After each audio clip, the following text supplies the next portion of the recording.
हाँ जी, तो कल हमने बात की थी कालीबंगा सभ्यता के बारे में और आज हम बात करने जा रहे हैं अपने आहट सभ्यता। आप कल पढ़ ही चुके हो कालीबंगा सभ्यता के बारे में। आज हम बात करेंगे आहट सभ्यता।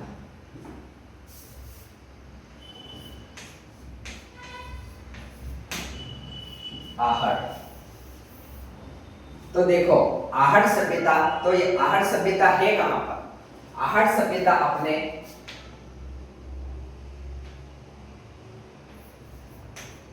उदयपुर के अंदर स्थित है।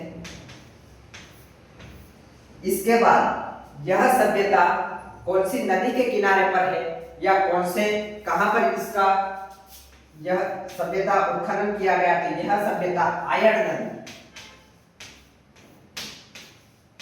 जिसको बेड़ज के नाम से भी जाना जाता है। वर्तमान में यह सभ्यता उदयपुर जिले के अंदर स्थित है। आप आहट सभ्यता के बारे में सारी जानकारी, सारी चीजें आपको पता ही होगी, अच्छी तरीके से जानते हो। अब आहट सभ्यता में होता क्या है? आहट सभ्यता है जो इस सभ्यता को यहाँ के स्थानीय लोग इसे धूलकोट के नाम से जानते हैं। आहट सभ्यता को स्थानीय लोग धूलकोट के नाम से जानते हैं। अब आहट सभ्यता के अंदर आपको ये मोटी मोटी बातें आगे की थी और इसकी खोज की गई 1953 के अंदर। इसकी खोज 1953 के अंदर की गई और अक्षय कीर्ति व्यास के द्वारा की गई। किसके द्वारा की गई? अक्षय कीर्ति व्यास। अब बात करते हैं आहट सभ्यता।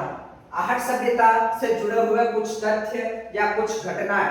आहट सभ्यता के अंदर हमें क्या क्या प्राप्त हुए, क्या क्या चीजें मिली, तो देखते हैं। आओ बात करते हैं हम आगे। आहट सभ्यता के बारे में चीजें आपने जान ही ली। अब देखो अब क्या होता है। अब आहट सभ्यता से हमें क्या क्या चीजें प्राप्त हुई? आहट सभ्यता से हमें क्या क्या प्राप्त हुआ? तो देखो आहट से हमें क्या क्या प्राप्त हुआ। आहट से प्राप्त इसके उत्खनन के अंदर और इसकी खोज के अंदर 3 व्यक्तियों का योगदान जाता है। उन 3 व्यक्तियों के नाम लिखे जाए तो सबसे पहले तो आ जाएंगे अपने अक्षय कीर्ति व्यास जी,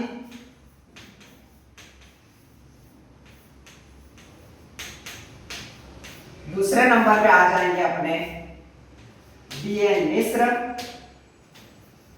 जिनको बीएन मिश्र जिनको विश्वनाथ मिश्र के नाम से भी जाना जाता है। परीक्षा के अंदर अलग अलग प्रकार से आपको नाम दिए जाएंगे, उसके अंदर आपको पूछा जाएगा तो आपको बताना है बीएन मिश्र। देखो कौन कौन व्यक्ति आए थे यहाँ पर, तो सबसे पहले तो आए थे अपने अक्षय कीर्ति व्यास।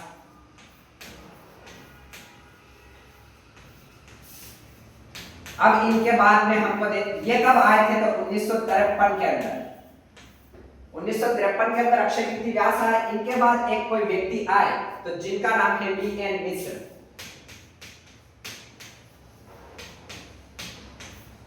तीसरे नंबर का व्यक्ति जो आया उनका नाम है अपने यहीं से रतन चंद्र अग्रवाल, या जिनको अपन आरसी अग्रवाल के नाम से जानते हैं।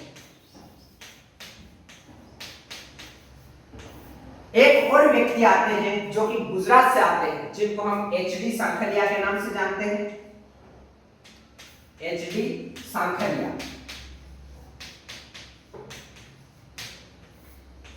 अब देखो एचडी सांखलिया, परीक्षा के अंदर आपसे पूछा जाएगा कि हसमुख धीरज सांखलिया संबंधित है, तो इन एचडी सांखलिया का पूरा नाम हसमुख धीरज सांखलिया, जो कि गुजरात से आए थे। और कब आए थे? तो 1961-62 के अंदर। 61-62 किसी बुक में 63 भी दे रखा है, तो हमें 61-62 के अंदर इसका उत्खनन कार्य करने के लिए गुजरात से कोई व्यक्ति आए थे, तो उनका नाम था हसमुख धीरज सांखलिया या एचडी सांखलिया। ये बात आप सभी जानते हो, मोटी मोटी बातें आपको बता दी। अब आगे चलते हैं, आगे और क्या होता है तो देखिए। इसके बाद आगे देखेंगे हम।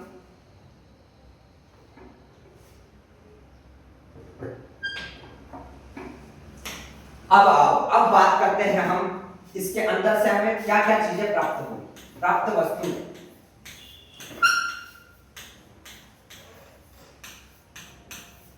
देखिए सबसे पहले तो इसके अंदर बड़े बड़े अनाज रखने के कोठे मिले, जो किससे निर्मित थे, मृद भांड, जिनको मृद भांड कहा गया। मृद भांड मिले। मृद भांड का अर्थ होता है मिट्टी से निर्मित बर्तन।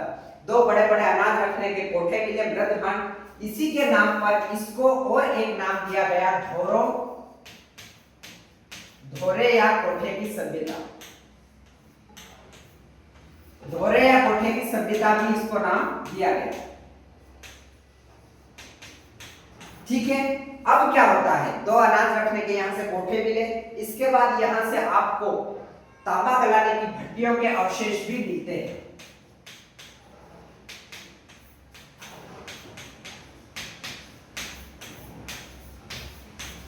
भट्टियों के अवशेष, तांबा गलाने की भट्टियों के अवशेष आपको कहीं पर देखने को मिलते हैं। तो वो मिलते हैं आपको,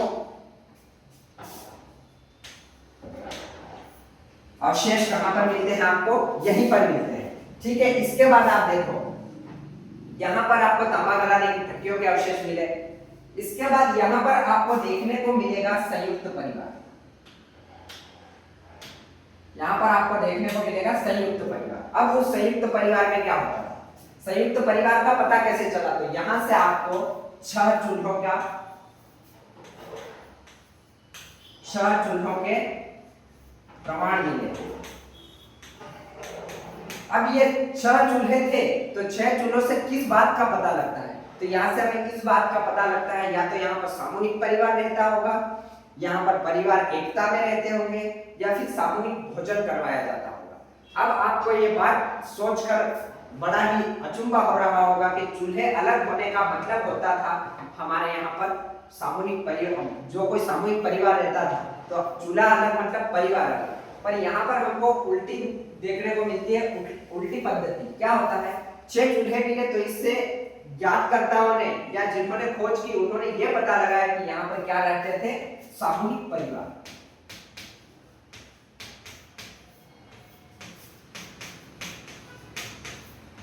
अब देखो परिवार में सामूहिक लोग रह रहे हैं, कभी कभार इनकी इच्छा हुई कि चलो भाई अपन भंडारा कर लेते हैं, तो यहाँ पर इनको क्या सामूहिक भोजन की भी प्रथा चलती होगी। इस प्रकार के इतिहासकार बताते हैं और हम इस प्रकार की जानकारियों को पढ़ के इसके बारे में जानकारी प्राप्त करते हैं। अब आहट सभ्यता के बारे में और देखो मोटी मोटी चीजें जान लेते हैं अपन।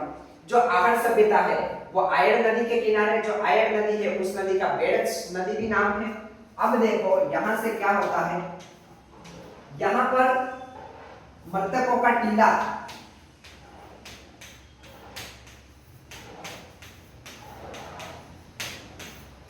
अब इसे मृतकों का टीला क्यों कहा, तो यहाँ पर जैसे खुदाई के बाद यहाँ अवशेष मिले, बहुत सारे मम्मियां मतलब क्या बोलते हैं, बहुत सारे मुर्दों के अवशेष, मुर्दों के कंकाल प्राप्त हुए, तो इसके लिए इसको क्या बोलते हैं, मृतकों का टीला। मृतकों के अवशेष एक ही जगह से मिले तो उसको क्या नाम दे दिया गया कि मृतकों का टीला। अब देखो और आहट सभ्यता के अंदर हमको किस चीज के बारे में जानकारी मिलती है, किस चीज के बारे में देखने को मिलता है। अब इसके अंदर अनाज कौन कौन से प्रकार के किए जाते थे, कृषि किस प्रकार की जाती थी, पशुपालन किया जाता था या नहीं, और इस सभ्यता में जो अनाज होता था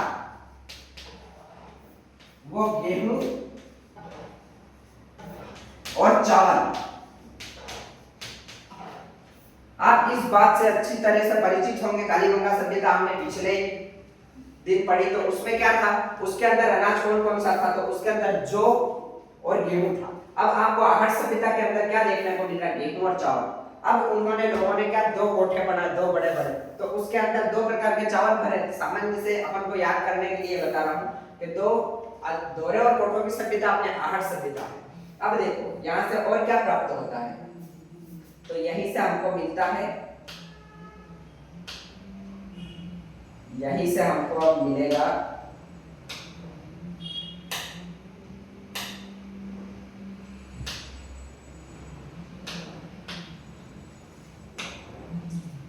अब यहाँ से आपको जो तांबा गलाने की पट्टियां मिली थी, यहाँ से तांबे का निर्यात कहां पर होता था? यहाँ से एक और चीज मिली है, यूनानी मुद्रा।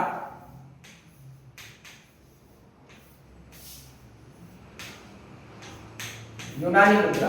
अब उस यूनानी मुद्रा के ऊपर, यूनानी मुद्रा मिलने का अर्थ होता है कि यहाँ के लोगों का वहां के लोगों से कुछ ना कुछ संपर्क तो होगा, जब जाके वहां की मुद्रा यहाँ पर हमको देखने को मिली। तो क्या संपर्क था? आयात निर्यात होता होगा किसी प्रकार का, वहां से कुछ चीजें यहाँ एक्सपोर्ट की जाती होगी, यहाँ से वहां लेके जाते होंगे। उसके बाद यूनानी मुद्रा मिली, उस यूनानी मुद्रा के ऊपर यूनान के देवता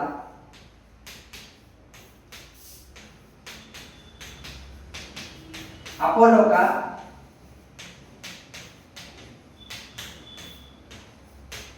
चित्रांकन मिलता है,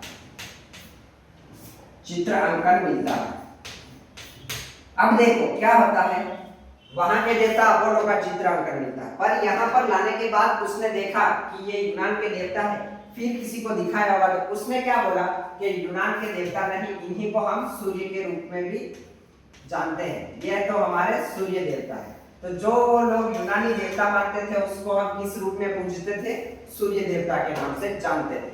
अब देखो आहट सभ्यता के अंदर अलग अलग प्रकार से यहाँ के जो मुर्दे होते थे, जिनको दफनाने की पद्धति थी, आए दिन क्वेश्चन में पूछे जाते हैं। अभी अपने कल परसों को एग्जाम हुआ, उसमें पूछा गया था कि दफनाने की पद्धति आभूषणों सहित दफनाते थे। तो यहाँ पर क्या करते थे, जैसे इंसानों को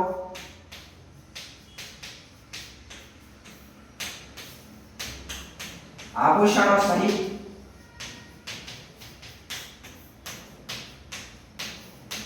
दफनाया जाता था। इसका अर्थ क्या है? इससे क्या पता चलता है कि आभूषणों सहित क्यों दफनाते थे? तो आभूषणों सहित इसलिए दफनाया जाता होगा क्योंकि आभूषणों सहित दफनाए जाने का मेन कारण था कि वहां के लोगों का यह मानना था कि हम आभूषणों सहित दफनाएंगे तो पुनर्जन्म में ये लोग इन आभूषणों को पहनेंगे, ऐसी मान्यता हुआ करती थी। तो इससे क्या ज्ञात होता है कि पुनर्जन्म पर ये लोग विश्वास करते थे। पुनर्जन्म पर विश्वास होगा। अब देखो यहां से और क्या क्या चीजें मिली। तो यहां से हमको बिना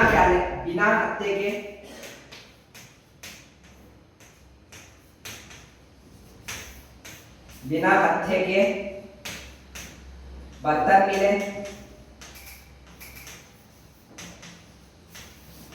जो ऐसा लगता था देखने में कि ईरान के हो, जो देखने में कैसे लगते थे? ईरान से हो। तो इसीलिए ईरान से भी इसका कुछ न कुछ कनेक्शन जुड़ा होगा, ये माना जाता है।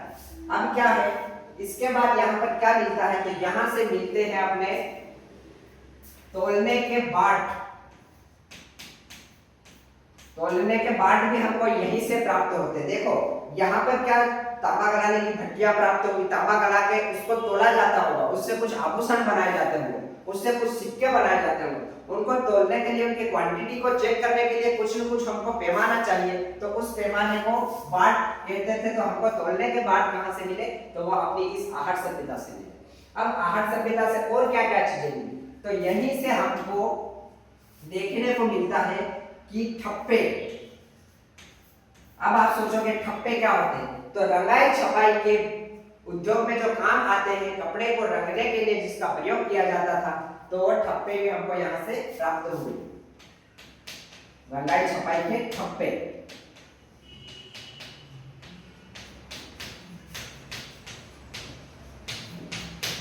मोटी मोटी जानकारी अपन ने आहट सभ्यता के बारे में देख ली। अब और देखो और क्या है, आगे देखिए। और देखो अब आहट सभ्यता से हमको ये सारी चीजें तो पता चल गई कि हम यहाँ से क्या क्या चीजें प्राप्त हुई, यहाँ से हमें क्या क्या प्राप्त हुआ। अब आहट सभ्यता के अंदर ऐसा स्पेशल क्या चीज है जो कि कहीं पर नहीं देखने को मिली? तो आहट संस्कृति से भी जुड़े हुए और अलग अलग केंद्र है, अलग अलग प्रकार। और यहाँ पर जो मकान बनाए जाते थे, यहाँ पर जो मकान बनाए जाते थे, यहाँ के मकानों में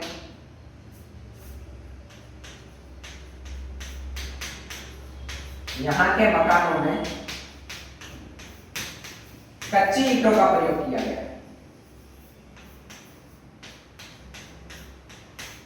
कच्ची ईंटों का प्रयोग किया गया।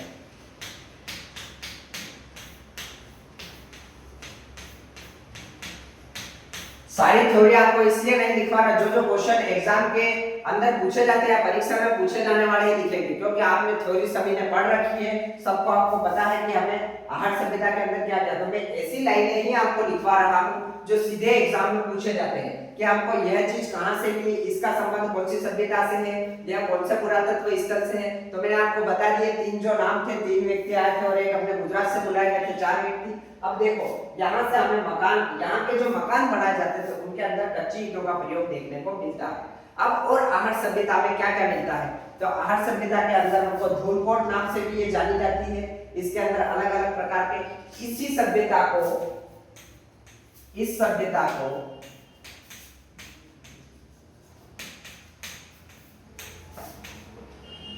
इस सभ्यता को क्या कहा जाता था,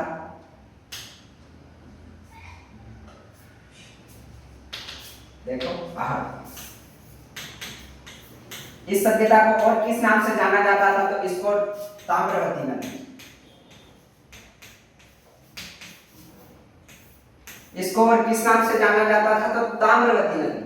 अब आप सोचोगे कि इसको ताम्रवती नगरी कहते थे। आप मुझे बताइए कि जो ताम्रवती नगरी है, ये तो हमें आहट सभ्यता को हम कह रहे हैं जो उदयपुर में है। अब ताम्रयुगीन सभ्यता की जननी किसे कहते हैं, इसे तो हमने ताम्रवती नगरी कह दिया। ताम्रयुगीन सभ्यता की जननी, नोट करके आपको लिखना है कि ताम्रयुगीन सभ्यता की जननी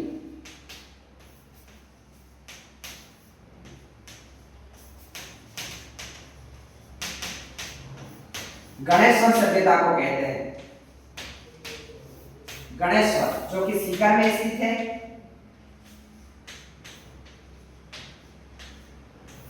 कांतली नदी के तट पर, उसको क्या कहते हैं, ताम्रयुगीन सभ्यता की जननी। अब राजस्थान के अंदर आप सोचोगे तांबे का सबसे उचित भंडार या ताम्र जिला किसे कहते हैं, तो वो ताम्र जिला होता है, वो हम ताम्र जिला बोलते हैं झुंझुनू को। ताम्र जिला है जो क्या है, झुंझुनू। ठीक है, ये तीन चीजें तांबे के बारे में आपको बता दी, तांबा यहाँ से प्राप्त होता था। अब आप देखो आहट सभ्यता के अंदर हमने जो सामान्य जानकारी है, जहां से क्वेश्चन पूछे जाते हैं वो चीजें बता दी। यहाँ से छह चूल्हे प्राप्त हुए, यहाँ से हमें तांबे गलाने की भट्टियां मिली, यहाँ से कपड़े के रंगने के लिए ठप्पे मिले, इसके बाद यहाँ से बाटों का प्रयोग किया गया। यहाँ के लोग मुर्दों को दफनाने के समय उनको आभूषणों सहित दफना देते थे, और यहाँ से और हमें कई प्रकार की चीजें मिली। इसको स्थानीय लोग धूलकोट के नाम से जानते थे। इस सभ्यता को धोरों और कोठों की सभ्यता भी कहते हैं। इस सभ्यता के अंदर आपको गेहूं और चावल दोनों अनाज देखने को मिलेंगे। इस सभ्यता के अंदर अक्षय कीर्ति गैस आते हैं। अक्षय कीर्ति गैस के बाद अलग अलग वैज्ञानिकों ने इसको देखा, अलग अलग खोजकर्ताओं ने इसको देखा। गुजरात से हमने एचडी सांकलिया को बुलाया और हमने आहट सभ्यता को अच्छी तरीके से जानकारी प्राप्त की। अब देखो आपको बहुत सारी चीजें आपको पता है, इतना कुछ बता के लिखवा के कोई लेना देना है। सारी चीजें जो क्वेश्चन पूछे जाएंगे, क्योंकि सारी किताबों में लिखा हुआ है, आप पढ़ सकते हो, पर मैंने वो चीजें बता दी जो सीधे क्वेश्चन एग्जामों में पूछे जाते हैं। अब देखो इसके बाद क्या होता है, इसके बाद देखो आगे जो ताम्रवती ये अपने आहट सभ्यता है, इससे जुड़े हुए अपन को तीन स्थल और देखने को मिलते हैं। तो देख लीजिए आहट। अब आहट हो गई, इस आहट से हमको एक तो मिलेगी गिलुंड। देखो पहले अपन गिलुंड की ही बात कर लेते हैं, उसके बाद देखेंगे गिलुंड सभ्यता। तो एक गिलुंड सभ्यता है, ये राजसमंद में। अब राजसमंद में है तो पता ही है राजसमंद में कौन सी नदी बहती है, तो बनास नदी के किनारे।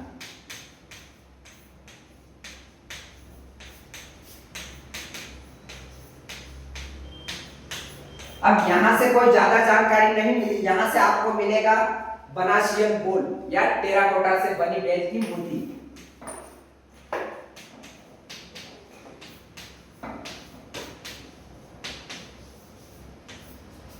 बैल की मूर्ति, मृण बैल की मूर्ति मिट्टी से निर्मित है।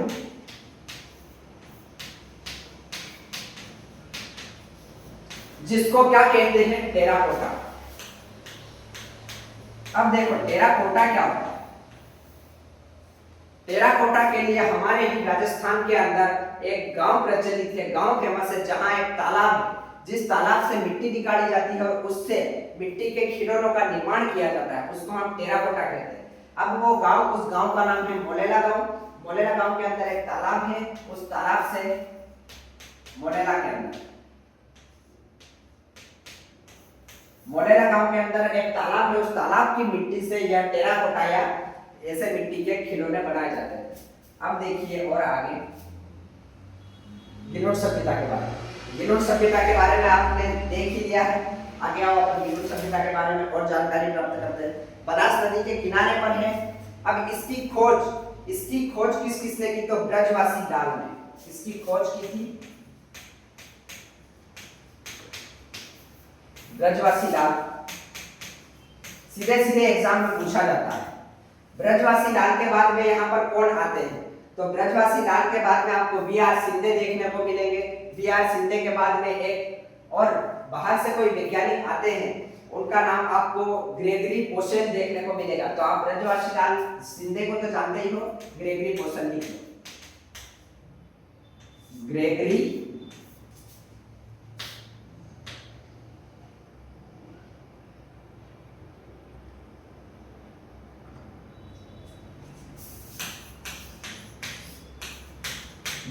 पोसेल, ठीक है। अब देखो उसके अंदर ही लिखना है आपको, गिलोट सभ्यता के अंदर ग्रेगरी पोसेल। अब क्या होता है, ग्रेगरी पोसेल के बाद ये इनके खोज करता है। अब यहाँ गिलोट से आपको क्या क्या मिलता है? पत्थर से बनी मूर्तियां। यहाँ से स्पेशल कोई चीज मिलती है तो वो हाथीदांत की चूड़ियां।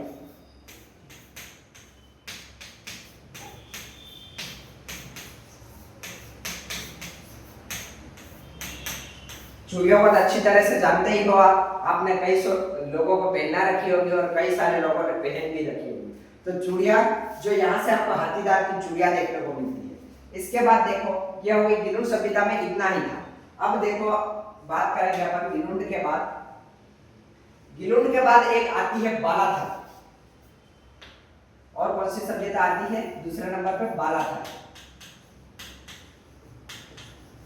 अब ये बालाथल कहां पर है? तो बालाथल उदयपुर के अंदर है।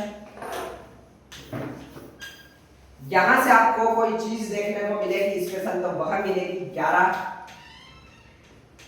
कमरों से निर्मित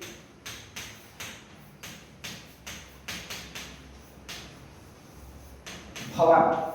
11 कमरों से निर्मित भवन देखने को मिलेगा, ठीक है। इसके बाद आपको यहाँ से और क्या क्या चीजें मिलेगी? 12 कमरों से निर्मित भवन देखने को मिल गया। इसके बाद नलकूप के साक्ष्य मिलेंगे और अलग अलग तरीके से आपको अलग अलग प्रकार के 5 प्रकार के मृद भांड भी मिलेंगे। यहाँ से हमको क्या 5 प्रकार के अलग अलग मृद भांड देखने को मिलेंगे। इसकी खोज बी.एन. मिश्र ने की। बी.एन. मिश्र आप उसमें भी पढ़ चुके हो। और इसकी खोज में और बस इतनी सी ही बातें हैं। हड़प्पा सभ्यता के अंदर हमको मृद भांड और तांबे के औजार देखने को मिलते हैं। बालाथल के अंदर बस 11 कमरों का भवन ही है। सबसे ज्यादा क्वेश्चन पूछा जाता है कि 11 कमरों से निर्मित भवन हमको कौन सी सभ्यता के अंदर देखने को मिलता है? तो वो हमको मिलता है बालाथल के अंदर। अब बालाथल के बाद अपन बात करेंगे 3 सभ्यताएं। तो बालाथल के बाद जो एक सभ्यता आती है उसको बोलते हैं ओजियान। क्या बोलते हैं? ओजियान। अब ये ओजियान सभ्यता कहां पर? अब ये ओजियाना कहां है? तो ओजियाना है आपके भीलवाड़ा के अंदर। ओजियाना आपके भीलवाड़ा के अंदर है। अब देखो इसके अंदर क्या मिलता है? यहाँ उत्खनन किया था बी.आर. मीणा, इसका नाम लिख लेना। उत्खनन करता कौन थे? एग्जाम में पूछा जा सकता है बी.आर. मीणा। ये नाम इसलिए लिखवा रहा हूं क्योंकि नया नाम है। एग्जाम से पहले आरपीएससी हमको पूछ सकती है कि बालाथल सभ्यता की खोज किसने की? तो हम या तो अक्षय कीर्ति व्यास करेंगे, या बी.एन. मिश्र करेंगे, या राखलदास बनर्जी करेंगे, या एच.डी. साकलिया करेंगे। तो इसके अंदर कौन है? बी.आर. मीणा, जिन्होंने इसकी खोज की। इसके बाद आलोक त्रिपाठी का भी नाम इसमें आपको देखने को मिलेगा, आलोक त्रिपाठी। अब उज्जैना के अंदर आपको ऐसी कोई चीजें नहीं, उत्खनन इन्होंने करवाया और ये भीलवाड़ा के अंदर स्थित है। अब उज्जैना के अंदर आपको गाय और बैल दोनों की संयुक्त मूर्ति देखने को मिलेगी। किस किस की? एक तो गाय की और बैल की, दोनों की प्रण मूर्तियां देखने को मिलेगी, गाय और बैल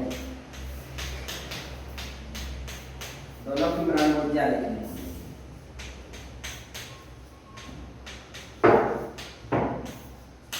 मिलेगी। ठीक है, ये हमने आहट सभ्यता के बारे में सारी जानकारी आपको बता दी, जो एग्जाम सेटर एग्जामिनर पूछता है या एग्जाम के अंदर पूछा जाता है, पेपर सेटर किस प्रकार से बनाता है, ये मोटी मोटी चीजें आपको पता ही है। अब हमारे पास टाइम नहीं, सीईटी के एग्जाम भी आ रहे हैं, अलग अलग भर्तियां आनी है, तो इसीलिए अब देखो आपको ये क्लास अपन एक स्टोरी सुना के मैं इसको पूरा करूंगा। अपन बात किससे कर रहे हैं? आहट। बात कहां से चालू हुई थी? आहट। देखिए क्या होता है आहट सभ्यता के अंदर।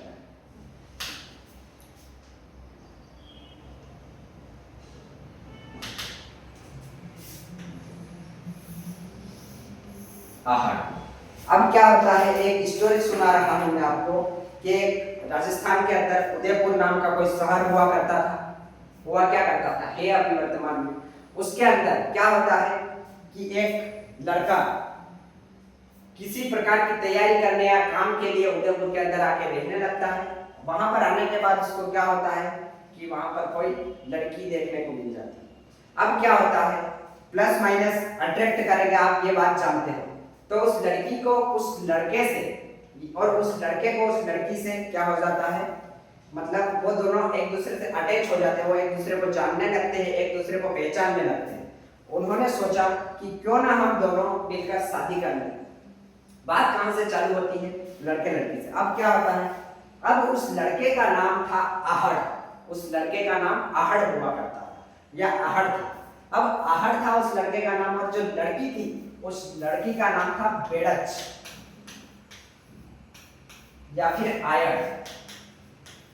हम देखो राशियां देख के शादी करते हैं ना, लड़के का नाम आहट था और लड़की का नाम आयट था, वैसे ही राशियां मिल गई थी। अब क्या होता है, इन दोनों ने सोचा कि हम क्यों ना शादी कर लें।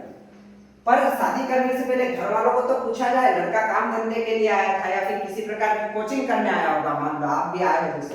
तो अब क्या होता है कि उन दोनों ने सोचा कि हम किसी न किसी को हमारे घर वालों से बात करने के लिए भेजते हैं। तो उन्होंने सबसे पहले किसी व्यक्ति को भेजा, तो उसका नाम था अक्षय। वो सबसे पहले अक्षय को भेजते हैं या अक्षय कीर्ति व्यास को भेजते हैं। वो जाते हैं अक्षय कीर्ति व्यास। ये बात हो रही है हमारे 1953 के आसपास। 1953 में अक्षय कीर्ति व्यास जाते हैं और घर वालों को समझाते हैं। घर वाले अक्षय कीर्ति व्यास से नहीं मानते हैं। फिर लड़का और लड़की सोचते हैं अब तो क्या किया जाए। लड़का कहता है ठीक है, एक दो चांस और देखते हैं, घर वालों को पूछेंगे, नहीं मानेंगे तो फिर खुद को ही हमको शादी करनी पड़ेगी। लड़की कहती है मैं तो ऐसा नहीं कर सकती। लड़का कहता ठीक है, देख लो आपके हिसाब से। लड़का सोचता है फिर किसी न किसी को हमको यहाँ पर भेजा जाए या वहां पर किसी न किसी को भेज के ये पूछा जाए कि यार क्या है। फिर वो वहां से किसी एक बंदे को भेजता है, रतन चंद्र अग्रवाल, आरसी अग्रवाल। इसको भेजता है, रतन चंद्र नाम का कोई व्यक्ति होगा, उसको भेजेगा। अब क्या होता, आरसी अग्रवाल को भेजा उसने। आरसी अग्रवाल 1956 के अंदर जाते हैं, फिर भी घर वाले नहीं मानते।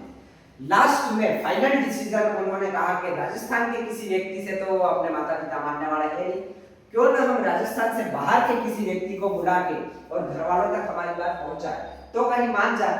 ठीक है, फिर उन्होंने सोचा कि हम गुजरात से किसी व्यक्ति को बुलाते हैं। उस व्यक्ति का नाम होता है एचडी साखलिया या हसमुख धीरज साखलिया। हसमुख धीरज साखलिया उस लड़का और लड़की के घर पे जाते हैं, घर वालों को मनाने की कोशिश करते हैं। ये बात हो रही है 1961-62, ठीक है, 61-62-63 आसपास की बात हो रही है।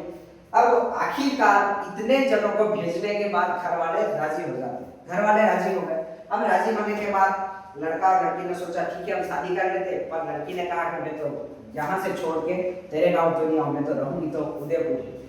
अब उसने सोचा ठीक है उदयपुर में कहाँ रहेंगे, जहाँ है वहीं रहेंगे। तो उसने कहा आहड़ नाम का व्यक्ति था, उसने सोचा मैं मेरे ही नाम का एक शहर बसा देता हूँ आहड़, ठीक है। अब वो वहां पर रहने लगे, हंसी खुशी उनका जीवन व्यतीत करने लगे। लड़की सोचती है कि यार मैं यहाँ आई और मेरे बहुत टाइम हो गया, बहुत दिन हो गए, ना तो आपने मुझे अच्छी तरह से कोई गहने पहनाए, ना अच्छी तरह से मैं रह रही हूँ। लड़की सोचती है कि पहले तो हम लड़का और लड़की सोचते हैं हम खाएंगे क्या, तो उन्होंने दोनों ने मिलकर खेती की। अब खेती के अंदर उन्होंने गेहूं और चावलों को उगाया। गेहूं चावल उगाते हैं, ठीक है, गेहूं चावल उगाए। अब गेहूं चावल को रखने के लिए उनको कुछ न कुछ तो पात्र चाहिए ना, तो लड़की ने सोचा कि क्यों नहीं गेहूं चावल पक के रेडी हो गए, पक के तैयार हो गए, इनको रखने के लिए मैं यहाँ पर हमारे पास इतने पैसे तो है नहीं, तो मैं मिट्टी से ही कोई न कोई ऐसे बर्तन बनाऊं या ऐसे पात्र बनाऊं जिसके अंदर हम इसको व्यवस्थित रूप से रख सकें। लड़की गई मिट्टी खोदने। अब जैसे ही लड़की मिट्टी खोदने जाती है सोच के कि मैं उस मिट्टी को लाके और यहाँ पर मैं दो पात्र बनाऊंगी। दो अनाज थे तो दो ही पात्र बनाए, बड़े बड़े अनाज भी ज्यादा पक गया होगा तो बड़े बड़े अनाज रखने के दो पात्र बनाए।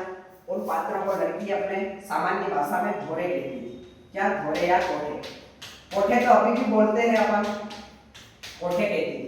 अब उसके अंदर उसने सोचा मिट्टी खोदने गई, तो मिट्टी खोदने जाते ही उसको मिट्टी खोद रही थी और वहां से कोई अस्थियां मिली। जैसे जैसे उस लड़की ने खोदा ज्यादा अस्थियां दिखी। फिर लड़की दौड़ती हुई आई, घबराती हुई, जब तक उसका पति कोचिंग से या कहीं काम के पर्पस से गया होगा तो वो आ गया। आने के बाद उसने सोचा कि क्या होगा। लड़की कहती है कि वहां पर तो अस्थियां देखने को मिली। दोनों हनुमान चालीसा पढ़ते हुए गए। अब दोनों ने जाके सोचा कि करना क्या। लड़के ने सोचा यार है क्या है, और खोदते गए और खोदा, वहां पर अस्थियों का ढेर है, अस्थियां ही अस्थियां। अब उन लड़का और लड़की ने मिलकर उस अस्थियों के ढेर को क्या नाम दिया, मृतकों का टीला। अब क्या होता है मृतकों का टीला। अब लड़की जैसे जैसे मिट्टी लाई और दो पात्र बढ़ाए, उसने दो अनाज रखने के सूरा पात्र बनाए। अब पात्र के अंदर उसने अनाज भरे, ये मिट्टी से नहीं मिलते। अब अच्छे से जीवन चल रहा था। अब लड़का और लड़की अच्छे से सेटल हो गए। उन्होंने सोचा क्यों ना हम हमारे मम्मी पापा को भी बुला लें। लड़के ने सोचा, लड़की थोड़ी बहुत तो दुखी हुई होगी, अकेली रह रही हूँ, बढ़िया है, इतना कोई काम धंधा नहीं, फिर कहाँ बुला रहा तेरे मम्मी पापा। लड़के ने कहा वो अकेले ही है तो उनको क्यों ना बुला लेते, तू अकेली रहती है तो तेरा साथ भी हो जाएगा, ठीक है। अब उस लड़के ने उसके मम्मी पापा को बुला लिया। पिता की एज थोड़ी थी, माता पिता की लगभग थी एज। तो उसके बाद फिर लड़की जैसे ही हस्बैंड आया कि आप आपके मम्मी पापा आए, मैं तो कहने भी नहीं बिना रहा हूँ, कुछ भी नहीं है, मैं वैसे ही हूँ। लड़के ने सोचा क्यों ना, मेरे पास पैसे तो नहीं है पर यहाँ से हम जैसे ये खोद रहे हैं यहाँ से हमको मिल रहा है तांबा, तो वहां से इन्होंने क्या सोचा कि तांबा गलाने की भट्टियां बनाई। तांबा गलाने की भट्टियां, लड़के ने सोचा मैं आभूषण बना देता हूँ, मेरे पास पैसे नहीं, तो तांबा गलाने की भट्टी के अंदर अच्छे नए नए आभूषण बना के तांबे की लड़की को पहना। लड़की राजी हो गई, खुश हो गई। अब तांबा गलाने की भट्टी थी तो आभूषण बना है, तो आभूषण लड़की के साथ साथ लड़के ने सोचा क्यों ना मैं मेरे मम्मी पापा को भी पहना दूं, माता पिता को भी पहना दिए। अब संयोगवश क्या होता है कि लड़की के उस लड़के के पिता, लड़का गया हुआ था काम पे, लड़के के पिता की हो जाती है डेथ। अब डेथ होने के बाद क्या होता है कि लड़का सोचता है, वापस आता है, आके देखे लड़की निकाल दी थी पिता के गहने। लड़के ने कहा क्या कर रहा है, गहने निकाल दे, तो पिता की तो डेथ हो गई, इनको दफना दे। लड़के ने सोचा पागल हो रही है क्या तू, इतने गहने में बना रहा हूँ फिर भी तू इनसे निकाल दी। फिर लड़के ने कहा इनको हम गहने सही दफनाएंगे। लड़की ने कहा क्यों, ऐसा क्यों।